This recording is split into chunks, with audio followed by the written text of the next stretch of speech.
News. Jammu Kashmir లో high tension వాతావరణం కొనసాగుతోంది. కాశ్మీర్ అడవులను భద్రతా బలగాలు జల్లెడ పడుతున్నాయి. కాశ్మీర్ అడవుల్లో దాక్కున్న ఈ టెర్రరిస్టులను పట్టుకోవడానికి భద్రతా బలగాలు జల్లెడ పడుతున్నాయి. నిన్నే ఒక ఉగ్రవాదులకు సహాయం చేస్తున్న ఒక వ్యక్తిని పట్టుకొని తీసుకువెళ్తున్న సమయంలో అతను తప్పించుకునే ప్రయత్నంలో నదిలోకి దూకి చనిపోయాడు. ఇంకా అక్కడ సెర్చ్ ఆపరేషన్ కొనసాగుతూనే ఉంది. ఉగ్రవాద స్థావరాలే లక్ష్యంగా సెర్చ్ ఆపరేషన్ కొనసాగుతోంది. నిఘా వర్గాల హెచ్చరికలతో గాలింపును వేగవంతం చేశారు. దక్షిణ కాశ్మీర్లోనే ఉగ్రవాదులు ఉన్నట్టుగా అనుమానాన్ని వ్యక్తం చేస్తున్నారు. కాశ్మీర్ అడవులను భారత ఆర్మీ బలగాలు చుట్టుముట్టాయి. సోరాన్ కోట అడవులలో ఉగ్రవాద శిబిరాలను కూడా గుర్తించారు. ఉగ్ర దాడిని భగ్నం కూడా చేశారు. అక్కడ ఉగ్రవాదులు ఒక దాడికి కుట్ర చేశారు. అయితే ఆ కుట్రను మన బలగాలు భగ్నం కూడా చేశారు. ఇక పూంచ్లో ఐఈడి పేలుడు సామాగ్రిని మన బలగాలు స్వాధీనం చేసుకున్నాయి. 5 ఐఈడీలు కమ్యూనికేషన్ పరికరాలను మన బలగాలు సీజ్ చేశారు. వరుసగా 11వ రోజు కూడా సరిహద్దుల్లో పాక్ కాల్పులను కొనసాగిస్తుంది. ఎల్ఓసి వెంబడి పాకిస్తాన్ కవ్వింపు చర్యలకు దిగుతూనే ఉంది. పాకిస్తాన్ కవ్వింపు చర్యలను ఎల్ఓసి వెంబడి సమర్థవంతంగా ఎదుర్కొంటూ ఇటు పాకిస్తాన్ ప్రేరేపించిన ఉగ్రవాదులు దాక్కున్న కాశ్మీర్ అడవులను జల్లెడ పడుతున్నాయి మన భద్రతా బలగాలు. కాశ్మీర్ అడవులో కూంబింగ్ ఆపరేషన్కు సంబంధించిన పూర్తి సమాచారం మా ప్రతినిధి కృష్ణమోహన్ అందిస్తారు. కృష్ణమోహన్, నిన్నే ఒక వ్యక్తిని పట్టుకున్నారు. ఉగ్రవాదులు దాక్కున్న స్థావరాలను చూపిస్తానంటూ తీసుకువెళ్ళి వాడు నదిలోకి దూకి చనిపోయాడు. ఇంకా అక్కడ కూంబింగ్ కొనసాగుతూనే ఉంది అని తెలుస్తోంది. కీలక స్థావరాల గురించి కూడా సమాచారం ఉన్నట్టుగా తెలుస్తోంది. ఈ కూంబింగ్ సంబంధించి మీ దగ్గర ఉన్న సమాచారం ఏంటి? రోహిత్, మొత్తం మీద అయితే జమ్మూ కాశ్మీర్ లో హై టెన్షన్ అయితే కొనసాగుతా ఉంది.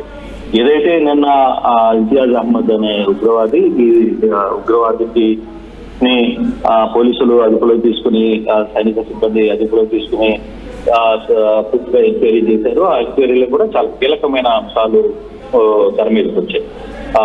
ఈ అటవీ ప్రాంతాల్లో ప్రధానంగా జమ్మూ కాశ్మీర్ లో ఉన్న జైళ్ల మీద దాడి కొనసాగించాలి అనేది వాళ్ళ ప్రధాన మోటివ్ గా కనపడుతుంది. ఆ దిశగానే ఈ వ్యవహారం మీద సైన్యాన్ని ఎక్కడైతే ఉగ్రవాదులు దాక్కున్నారో ఆ ప్రాంతాన్ని చూపిస్తానని చెప్పి నమ్మబలికి అక్కడి నుంచి నదిలో దూకి ఆత్మహత్యకి పాల్పడ్డాడు ఇంతియాజ్ అహ్మద్ అనే తీవ్రవాది.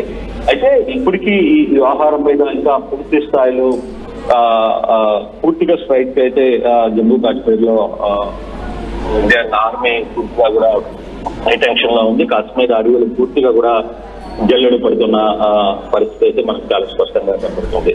ఉగ్రవాద స్థావరాలు లక్ష్యంగానే ఈ సెర్చ్ ఆపరేషన్స్ జరుగుతున్నాయి. అందులో నిన్న ఇంతియాజ్ అహ్మద్ ఇచ్చిన కొంత ఇన్ఫర్మేషన్ మీద కూడా పూర్తిగా జమ్మూ కాశ్మీర్ లో ఉన్న కొన్ని ప్రాంతాలు అలాగే జైళ్లలో ఉన్న ఉగ్రవాదుల్ని విడిపించే ప్రయత్నంలో కూడా హై ప్రొఫైల్ తీవ్రవాదులు కొంతమంది అక్కడే అంటే జమ్మూ కాశ్మీర్ జైల్లోనే చాలా మంది హై ప్రొఫైల్ తీవ్రవాదులంతా ఉన్నారు. వాళ్ళందరినీ కూడా దాడి చేయాలనే ప్రయత్నంతో అక్కడ కూడా ప్రభుత్వం అలర్ట్ అయింది.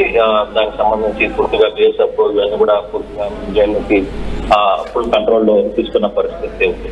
అయితే మరోవైపు ఈ కాశ్మీర్ అడవులకి ఇండియన్ ఆర్మీ పూర్తి కూడా చుట్టుముట్టిన పరిస్థితుల్లో సురాన్ కోట అడవుల్లో ఉగ్రవాద శిబిరాలు ప్రధానంగా ఉన్నాయి. అంటే ప్రధానంగా దక్షిణ కాశ్మీర్ లోనే ఈ ఉగ్రవాదులు ఉన్నట్టుగా కొంత భారత ఆర్మీకి కొంత పూర్తి సమాచారం ఉంది. అందుకే ఫోకస్ అంతా కూడా ఈ దక్షిణ కాశ్మీర్ లోనే భారత బలగాలు ఫోకస్ చేసిన పరిస్థితి అయితే చేస్తున్నాయి. అంటే ఆల్రెడీ ఇంతియాజ్ ఈ ఉగ్రవాదులకు సహాయం చేస్తున్నాను అని చెప్పాడు. కానీ ఇంతియాజ్ నదిలోకి దూకి ఆత్మహత్య చేసుకున్నాడు. ఇంకెవరైనా ఉగ్రవాదులకు సహాయం చేస్తున్న వాళ్ళ డేటా ఈ కూంబింగ్ చేస్తున్న మన భద్రతా బలగాల దగ్గర ఉందా?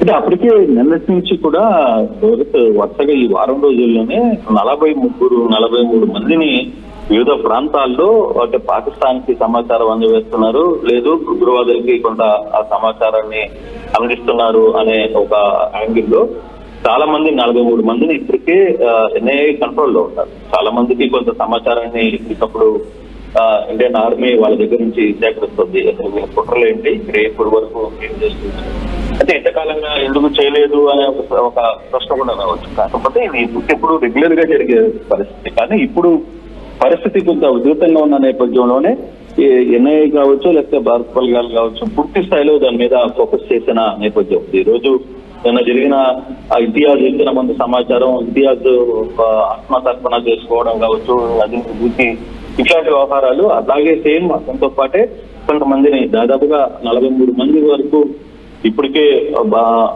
భారత ఆర్మీ కంట్రోల్లో వీళ్ళందరూ ఉన్నారు. వాళ్ళందరి దగ్గర నుంచి కూడా కొంత పూర్తి స్థాయిలో సమాచారాన్ని కూడా సేకరిస్తున్నారు. అలాగే పూంచ్లో కూడా ఏఐడి పేలుడు సామగ్రిని కొంత స్వాధీనం చేస్తున్నారు, కమ్యూనికేషన్ పరికరాలు. అలాగే ఇప్పటి వరకు కూడా చాలా వరకు కూడా ఇప్పుడు పరిస్థితుల్లో మనం కానీ చూసుకుంటే చాలా ప్రాంతాలకి ఇప్పటికీ పాక్ అక్కడక్కడ కాల్పులు జరుపుతూ ఉంది. దానికి భారత్ వెనక్కి వాళ్ళ దాడులు ప్రతిదాడులు కూడా జరుగుతున్న పరిస్థితి. కానీ ఇంతవరకు కూడా వార్ అనే పరిస్థితులు ఎప్పుడు వస్తాయి అనే ఒక చర్చ జరుగుతోంది. బహుశా అది మరికొన్ని గంటల్లోనే ఏదైనా జరగచ్చు. కారణం కూడా ఏంటంటే మన వైపు ఈ రోజు ఐక్యరాజ్య సమితిలో పాకిస్తాన్ హౌస్ మీటింగ్ జరుగుతోంది. దానికి సంబంధించిన వ్యవహారాల్లో కొంత ఐక్యరాజ్య సమితి కొన్ని సూచనలు జరిగిపోతున్నాయి. మరోవైపు ఈ రోజు సాయంత్రం 5 గంటలకి పాక్ పార్లమెంటరీ సమావేశం జరిగిపోతుంది. దానికి ఇమ్రాన్ ఖాన్ పార్టీ మేము రావట్లేదు అని కూడా తేల్చి చెప్పేస్తున్న పరిస్థితి. సో ఇటువంటి పరిస్థితులు ఈ వ్యవహారాన్ని అంతా కూడా అంటే ఇంతియాజ్ను కూడా కుల్గాం జిల్లాకి సంబంధించిన వ్యక్తిగా గుర్తించిన పరిస్థితుల్లో పాక్ ఏవైతే విచిత్ర వేషాలు వేస్తుందో దానికి సంబంధించి ప్రతి దానిని కూడా ఇండియన్ ఆర్మీ కావచ్చు, ఇండియన్ ప్రభుత్వాలు ఎప్పటికప్పుడు పచ్చికట్టగలుగుతున్నాయి. దానికి సంబంధించి పూర్తిగా కూడా ఎదురు దాడి చేసే ప్రయత్నంలో నిమగ్నమై ఉన్నాయి. ఆ దిశగానే సిఐఎస్ఎఫ్ కావచ్చు, ఇతర బలగాలని కూడా సిద్ధమైన పరిస్థితి అయితే ఉంది. అయితే ఇప్పటి వరకు జరుగుతున్న ఈ రోజు చాలా కీలకమైన అంశం. ఒకటి ఐక్యరాజ్య సమితిలో మీటింగ్ చేయడం, రెండవది పాకిస్తాన్ పార్లమెంటరీ సమావేశం. ఈ రెండింటిలో పరిస్థితుల్ని భారత్ అంచనా వేస్తుంది ఏ విధంగా ఉండబోతుంది, ఐక్యరాజ్య సమితిలో కూడా ఏ విధంగా దీనికి పాకిస్తాన్ కి సంబంధించి వాళ్ళ ఆలోచన ఏ విధంగా ఉంది అనే దాని మీద ఇప్పటికే పాకిస్తాన్ ఏకాకి చేసింది అన్ని ఇండియా, అన్ని దేశాలు కూడా పాకిస్తాన్ కి అగెనిస్ట్ గానే ఉన్నాయి.